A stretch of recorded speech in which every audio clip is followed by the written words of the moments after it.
برادران عزیز و گرامی، حقیقتا این ماه مولود است. اگر هر کدامون که امکانیت داشته باشیم با شرط به هم مقدارت خدکمون یک پیاله چای کنیم، یک برادر اهل علم بیاریم، یک تاریخ پیامبرمونه، یا حیات پیامبرمونه، سنت های پیامبرمونه برای ما و شما گوشزد کنه. اگر امکانش نباشه همین خانه در میتونیم که همین یک کیلو برنج، 2 کیلو برنج هم آش کنیم و بگیم یک دسترخانه که بچه نمی آیلوی بکنیم، بگیم این به خاطر ماه مولود بچه بدونه، همه آیله ما، دختر ما، خانواده ما بدونه که همین ماه مولوده. اگر به شرط امکانیت کم باشد یگان هدیه که با بخرم بیارم در دستکوی بچه هم بتم بگم نیره بچه هم به خاطر ماه مولود پیامبر انا یه هدیه را بگیر، با هدیه یک عمر در دستش به یادش پتی همون ماه بیسته با نور بالای نور. خلاص داناندن در کار برادر عزیز، داناندن در کار، فرزنده را آگاه کردن در کار. ایروی انصاف بگین هر کدام تونازی کدامید که برین در خانه پرسه نمیدانن که ماه مولوده، نمیدانن، نمیگیمشون. خدا منم در همین چیزا قریب که رنگی به اهمیت شدی. و همین آگاه کردن در کار فرزندکار را یک کم و بیش از اطراف همین حیات پیامبرم خبر کردن در کار. وقتی میفارد که ای فرزند تو نزد خداوند مکافات بگیری و جزای نیک بگیری، هیچ زحمت کشیدن در کار، محنت کردن در کاره. خیلی نمیشود همین تا چختک بگردی و پگه وقتی که بچه و دختر تا گپ زدی گپ تنه گرفت بعد گوی آقت کن پیش هیو که او را آق میکنی خودت آق میشه. چکار کردی تو؟ چکار کردی؟ کو محنتا تا گپ زد، کو فرمودایی که از طرف الله و رسول داری، کو چی را در حق هم بچه کرده، چی را در حق هم دخترک کرده که امروز گیله میکنی؟ همین برادرای عزیز و گرامی، اگه ما هر چی باشیم نباشیم ما با نام الحمدلله مسلمان بودن افتخار داریم و شکرگزاری میکنیم الله را که ما مسلمانیم. و الله مهربان در قرآن هم گفته است که شما دنیا را با عنوان مسلمانی پدرود بگیر، یعنی مسلمان آمدین مسلمان بمبرین. و همین وقتی که ما را که فرمان باشد که دنیا را با نام و با همو ایمان و با همو اسلام پدرود بگین، که باید برادرای عزیز ما هم در این چیز بی‌طرف نباشیم، فرزندکار را تربیه کنیم، فرزندکار را آگاه کنیم. خدا رحمت کنه این عبدالله توستری را روز حیاتش خواندم، همون محمد سواره که دایش بود است. میگه وقتی 3 ساله بودم، بچه گپ میزنه 3 ساله بودم، میگه میخواستم که دایم میدیدم که نماز شب میخونه نگاهش میکردم. میگه بعد وقتی که بود میکرد نماز، بعد میگفت که انا عبدالله کو بگو که الله معی، بعد میگفتم الله معی. بگو که الله ناظری، میگفتم الله ناظری. میگفت 3 بار بگو، 3 باری میگفتم. خواب که که بچه هم خواب میکنم. میگه آیسته آیسته آیسته امرو میگه قریب به 6 و به 7 رسید. ای 3 بار به 7 بار، ای 7 بار میگه به 10 بار، ای تا بود. بعد اخیر میگه یک بچه که بخلق کشیدم گفت عبدالله میدانی که همین گپایی که تو میگی چی معنی دارن؟ میگه گفتم چی معنی؟ وقتی گو الله معی یعنی خدا همراه منه، الله ناظری یعنی الله مرا نظارت داره، الله مرا میبینه. خیلی وقتی که خدا با تو باشه نظارتت کنه، اگه بعد عبادتش نمیکنی. میگه آیسته آیسته میگه اکا همون درختی، همون توفیق و همون درختی خداشناسی که از خوردی شناندگی که بود، عبدالله توستری یک نامش جهان گرفت،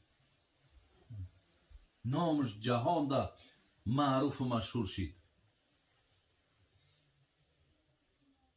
برای همین شاعرها میگه درختی که خوردکک بود باغبان، بگرداند او را چو خواهد چنان.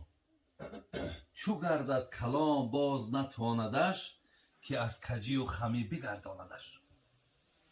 هر یک چیز در خوردی داره برادر عزیز. از خوردی باید که ما فرزندکار را آگاه کنیم، فرزندکار را مقصد با خدا شناس کنیم. بسیار در علمای هست که میگه بسیار مجربه، بسیار ما در تجربه ما دیدیم که وقتی فرزنده را میدک بود میگفتیم که بچم انا همین زمین کی آفرید؟ میگفت الله. آسمان کی؟ الله. پدرت کی؟ الله. مهم و ضرور برای این در خانه قبرش فرزندکایی که به خدا شناس کرده راحت اینها و بگیم که آبادی خانه قبرش به همین فرزندایی که در دنیا نیک تربیه کرد و ماند، همین راحت و همه خوبی هاش در اونجا میبینه. برای ما هم از پیش ما گذاریم برادرای عزیز، نفری را که ما یه روز از دنیا را پدرود میگیم، نامعلوم است برادرای، این مرگ به هیچ کدام ما تو معلوم نیست که کی. از همین لحاظ ما هم باید که از پیش ما باشد نفری که با هم خانه قبرمون هم ناراحت نباشه. اونجا بعد دیگه که حسرت خوردن و در اونجا پشیمان شدن برادرای از عین دیگر بیفهمی ما و شما هست. زیرا که در دنیا ما داشتیم که آدمایی که آگاه ما کنند، چرا گوش نکردیم؟ چرا اهمیت ندادیم؟ چرا بی‌پروایی کردیم؟ خدای مهربان خاتممون را بخیر کنه، ایمانمون را با سلامت نگه داره. عزیزای خدا میگن بهترین عمل که موصوف است نهی منکر و امر معروف است. بهترین پاداش‌ها و ثواب‌ها در همین امر معروف و نهی از منکر است. خداوند در نامه اعمال همه ما و شما نشانده کنه ثواب شود، توفیق منتیا و علای مهربان باز هم اخلاصامون و یقین‌هامون با سوی دین خدا زیاد بگردونه. ربنا تقبل منا انك انت السميع العليم وتب علينا انك اللهم صل على محمد وعلى آل محمد. حضرت میگوید هر یک اعضای پیغمبری خدا، هر یک اندام پیغمبری خدا که آیتها به زیبایی اینها گواهی میدهند، وقتی که میخواندم هر یک اعضای او را، هر یک زیبایی رخساره او را، گیسوی او را، اخلاق او را در قرآن دریافت میکردم. حتی حضرت چی گفتند؟ آن روایت ها که میگویند از خلق عظیم دفتر اخلاق خواندم، سر به سر فعل شماست. وقتی من دفتر اخلاق کشادم، وقتی من کتاب اخلاق کشادم، اخلاق حمیده را خواستم که بفهمم، همون اخلاق حمیده را ای پیغمبری خدا در سیرتی تو، در رفتار تو یافتم. زیرا که ما و شما وقتی قرآن میخوانیم به سوره قلم میرسیم که در پاره 29 از قرآن است، خدا چی میگه؟ اعوذ بالله من الشیطان الرجیم، نون والقلم وما یسطرون ما انت بنعمت ربک بمجنون وان لك لاجرا غیر ممنون وانك لعلى خلق عظیم فستبصروا ويبصرون بأيكم المفتون. این ربک اعلم بمن ضل عن سبیلی و هو اعلم بالمهتدین. صدق الله العظیم. چی میگه خدا؟ قسم بر نون، قسم بر قلمی که می نویسد. مفسران میگن نون این دوات است، دوات گفته رنگ میگن. قسم بر آن قلمی که رنگ گرفته شد و او نویساند. چی را نویساند؟ از اول پیدایش دنیا تا آخر دنیا را خدا امرش کرد قلم بنویس، کتابت کرد. خدا گفتش ساکت شو، ساکت شد. ما انت بنعمت ربک بمجنون. وقتی مشرکان عرب که پیغمبر خدا را دیوانه گفتن، وقتی پیغمبر که گفت من پیغمبر خدا هستم، شما را به سوی یگانگی خدا میخوانم، چیش گفتن؟ گفتن این دیوانه هست. بعد مشرکا چی گفتن؟ نه، گفتن دیوانه نیست، به گمراه ماننده است. بعضیا گفتن نه گمراه است و نه دیوانه است، بلکه این شیطان است. خدا برای حبیبش دلتیی کردن چی گفت؟ ما انت بنعمت ربک بمجنون. ای محمد تو مجنون نیستی، ای محمد تو دیوانه نیستی، تو گمراه نیستی، تو شیطان نیستی، بلکه این نعمت پیغمبری است که ما بر تو نصیب کردیم. و این لک لاجرا غیر ممنون. محمد، این مشرکا به تو بسیار آزارها میدهند. تو نو بعثت شروع کردی، تو نو پیغمبری را دفترش کشادی، نو مردم به سوی یگانگی خدا میخوانی، لکن تو را بینهایت مشقت و دهشت بسیار میارند. لکن چیکار میکنم؟ و این لک لاجرا غیر ممنون. من تو را به حساب دیگر اجر میتم، تو به حساب میگیری، فقط تو تحمل کن، تو صبر کن. در دوام چی گفت خدا؟ و این لک لاجرا غیر ممنون و اینک لعلی خلق عظیم. محمد تو چگونه یک رفتار خوبی داری؟ ای محمد چگونه تو یک فعل خوبی داری؟ چگونه یک گفتار ملایمی داری؟ خدا خلق محمد تعریف کرد، رفتار محمد تعریف کرد. حضرت بیهوده نگفتند آن روایت ها که میگویند از خلق عظیم دفتری اخلاق خواندم، سر به سر فعل شماست. البته یک قرآن خودش گواهی میدهد. عایشه صدیقه که هم بستر پیغمبر خدا بود، در تفسیرها، همه تفسیرها بیانش میکنند. در تفسیر همین آیت وقتی پرسیدنش خدا محمد وصف میکند که بینهایت فعل خوب داری، آیا چگونه بود فعل محمد؟ عایشه چی گفت؟ کان خلقه القرآن. گفت فعل محمد قرآن است. گفت از قرآن دیدی فعل شد، ملایمی و فضیلت قرآن میدانین، این گفت رفتار محمد است. از خود میگوید این الله بعثنی لاتمم مکارم الاخلاق. خدا مرا برای چی فرستاد؟ تا که من اخلاق مکارم مکرمه، یعنی عالی ترین مکارم اخلاق به مردم بفهمانم که اخلاق چی هست. ادبنی ربی فاحسن تأدیبی. پروردگار مرا ادب داد. گفت محمد چی نیکو ادب داشتم.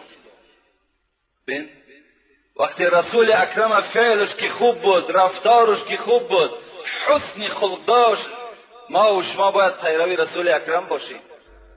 باید ما و شما فعل خوب داشته باشیم، گفتار خوب داشته باشیم، رفتار خوب داشته باشیم. حتی رسول الله چی میگه؟ اکمل المؤمنین ایمانا احسنهم خلقا. کدام شما ای امت من ایمانش کدام شما مکمل است؟ ایمان همون انسانی که فعل خوب دارد، رفتار خوب دارد، گفتار خوب دارد، از دست او کسی آزار نمییابد، از زبان او کسی آزار نمییابد. ما شیء اثقل فی المیزان یوم القیامة من حسن الخلق. پیغمبر گفتند در روز قیامت در ترازویی که اعمالهای ما و شما را وزن میکنن، از فعل خوب در دیگر دیده وزنین تر چیز نیست. حسن خلق به نهایت وزنین است. وقتی هر باری که وزنین شد او با فایده انسان حل می شود، وقتی اگر از ثواب باشد. برای همین از پیغمبر ما و شما میگه این المؤمن لا یدرک بحسن الخلق درجة الصائم والقائم. کسی که اگر در دنیا رفتار خوب دارد، بچه خوب است، مرد خوب است، گفتار خوب دارد، او همچنانی هست که مثل که آدم شب تا روز نماز میخواند، روز تا بگر روزه دارد، چه مقدار ثواب دارد. حسن خلق برابر همون است. شما هم رفتارتون خوب کنید، با برادرها گفتار خوب کنید، زیرا پیشوای شما فعل خوب داشت. پیشوای شما بهترین اخلاق صاحب بود. با زنهاتون معامله خوب کنید، با پدرها و مادرهاتون با زبان خوش گپ زنید، زیرا که پیغمبر شما همچنان رفتار داشت. فستبصروا و یبصرون بأیکم المفتون. خدا چی گفت؟ محمد گفت غمگین نشو. زود است که میبینی و میبینن که کی هست دیوانه. زود است که روز قیامت میآید، این مشرکانی که تو را پیوسته آزار میدهند میبینن که دیوانه کی هست، گمراه کی هست، شیطان کی هست.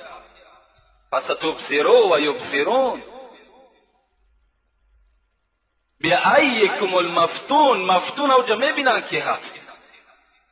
ان ربک اعلم بمن ضل عن سبیلی و هو اعلم بالمهتدین.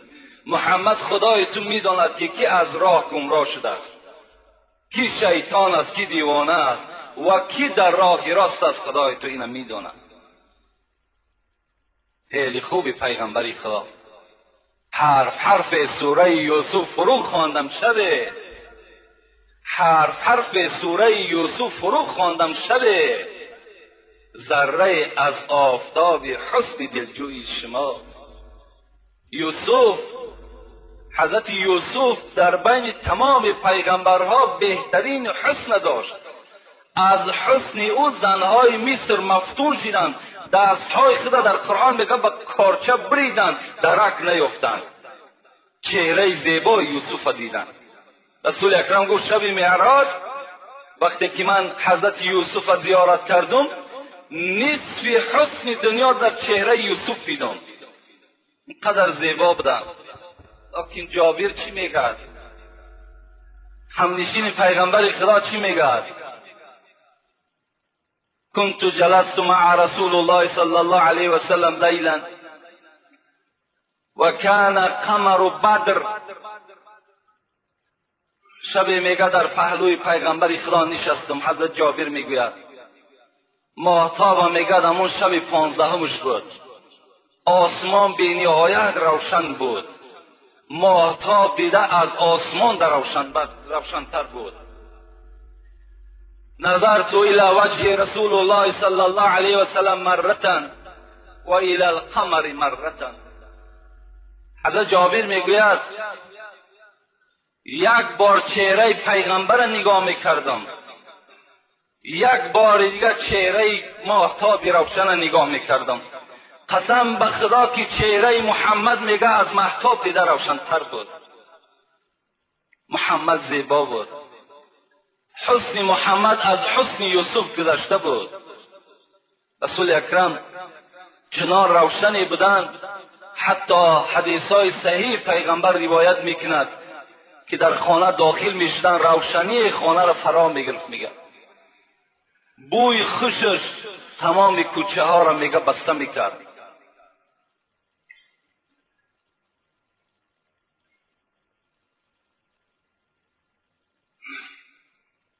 ان کنتم تحبون الله فاتبعونی یحببکم الله و یغفر لکم ذنوبکم والله غفور رحیم. و اطیعوا الله و اطیعوا الرسول فإن تولوا فإن الله لا يحب الكافرین. خداوند در قرآن میفرماید وقتی که نزد حضرت رسول اکرم گروهی نصارا آمدند مردمی که حضرت عیسی را پرستش میکنند وقتی آمدن بر رسول اکرم گفتند که ای پیغمبر تو میدانی که برای چی ما عیسی را بچه خدا میگیم؟ میدانی؟ گفت برای چی میگین حالان که خدا خود منزه است، خداوند فرزند ندارد، خداوند یکه و یگانه است. گفت برای آنه که ما خدا را دوست می‌داریم، برای دوست داشتن آنه که ما خدا را دوست می‌داریم عیسی را بچه خدا میگیم. در زمان میگه آیت فرامد چی بود؟ این کنتم تحبون الله فاتبعونی یحببکم الله و یغفر لکم ذنوبکم والله غفور رحیم. جبرائیل امین آیت فراورد گفت محمد بر این گروه نصارا بگو که خداوند میگوید اگر شما دعوا دارین که خدا را دوست می‌دارم، اگر دعوای شما حقانی باشد پیرو محمد شوین، پیرو محمد شوین. خدای شما یحببکم الله، خدا شما را دوست می‌دارد و یغفر لکم ذنوبکم، به سبب دوست داشتنتان باز گناههای شما را خدا مغفرت می‌سازد. والله غفور رحیم، خدای شما بی نهایت غفور و رحیم است. شما پیرو محمد چین؟ اطیع الله اطیع الرسول، خدا را وقتی شما میخواهید که اطاعت کنین اطاعت محمد را بکنین. فإن تولوا، اگر شما نخواهید که بر محمد پیرو شوید، فإن الله لا يحب الكافرین، یقین بدانین همه شما کافر هستین، خدا کافر را دوست نمی‌دارد. این گروه نصارا را همچنان خداوند جواب گرداند. کجا است همون پیروای عیسی که امروز نظر به همین آیت‌های کریمه کنند؟ کجا است همون پیروای عیسی جاهلی که امروز به سوره صف نظر کنند که خود عیسی چی میگه؟ اذ قال عیسی یا بنی اسرائیل اینی رسول الله الیکم مصدقا لما بین یدی من التورات و مبشرا بالرسول یأتی من بعدی اسمه احمد فلما جاءهم بالبینات قالوا هذا سحر مبین. صدق الله العظیم. خدا چی میگوید؟ میگوید ای محمد همین عیسی که 530 سال یا 540 سال پیش از گذشتگی هست، همین عیسی در بین همین بنی اسرائیل برآمد کرد، گفت ای بنی اسرائیل من بر کتابی که در پیش دارم این از موسی بود، من بر این باوری داشتم. امروز انجیل عیسی، انجیل من آمد، شما چنگ زننده بر انجیل من باشید. لکن فراموش نکنید که بعد من پیغمبری می آید که خاتم النبیین است، پیغمبری بر همون انسان ختم می شود، اسمه احمد، نامی او احمد است. شما بر همون انسان چکار کنید؟ پیرو شید.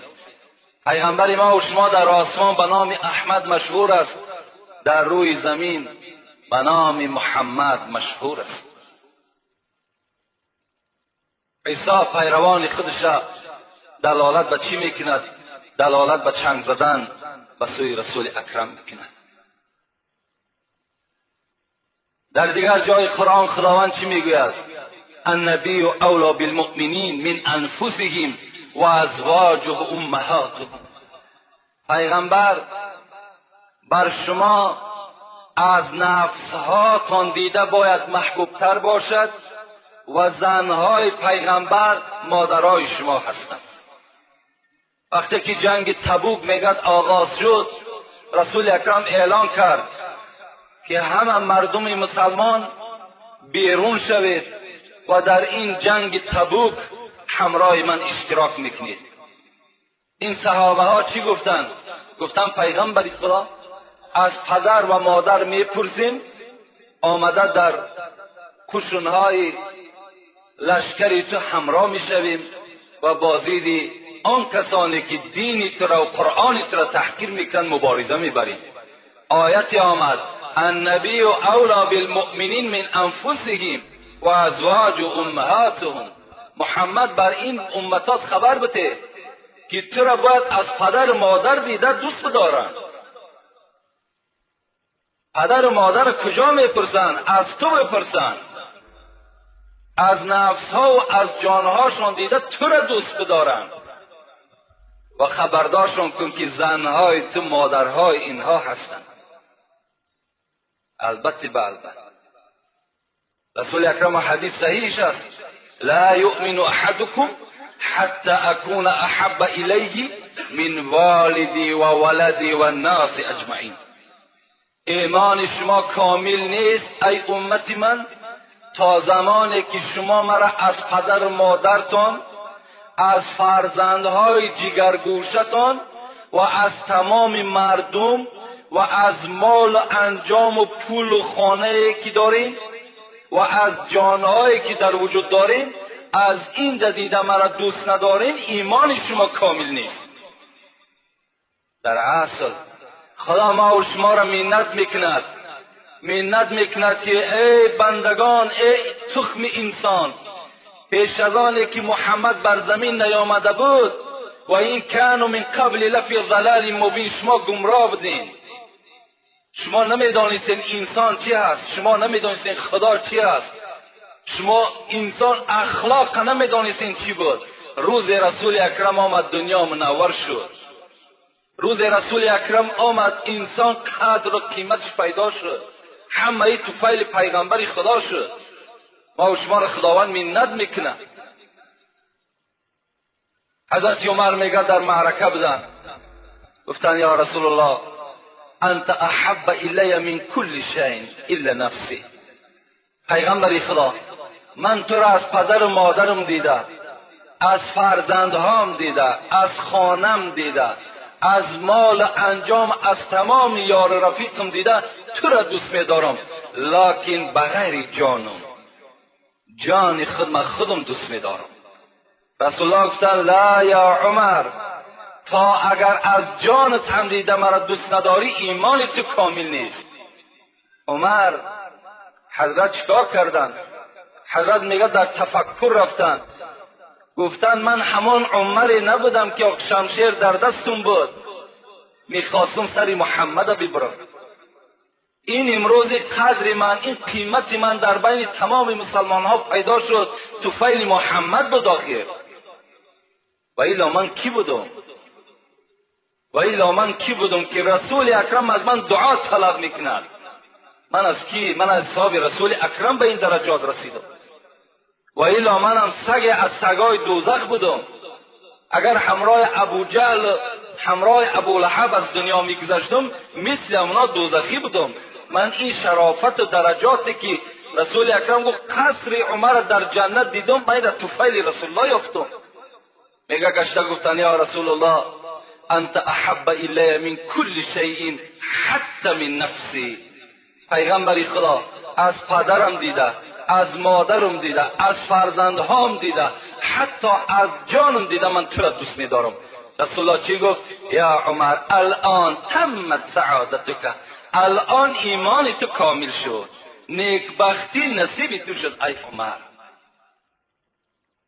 صحابه ها پیغمبر خدا را به نهایت دوست می‌داشتند. یک صحابه بود به نام مصعب ابن عمیر، جوان بود. رسول اکرم میگه وقتی که من با همراهی مصعب در مدینه منوره بودیم، پدر و مادر مصعب بسیار به دولت بودند لکن ایمان نداشتند. این مصعب میگه پنهانی از پدر و مادرش ایمان آورده بود. وقتی که رسول الله میگه در کوچه ها سیر میکرد، مصعب بهترین لباس هایی که 200 درهم بود در تنه همین مصعب بود. بای بچه بود. میگه پنهانی آمد، میگه بر من ایمان آورد. وقتی میگه ما احوالمان که تنگ شد، دیگر آزار و مشقت این مشرکان که زیاد شد، به حبشستان میگه سفر کردیم. و این مصعب میگه پنهانی از پدر مادرش از خانه بیرون شد و پیما شد. به حبشستان میگه آمد.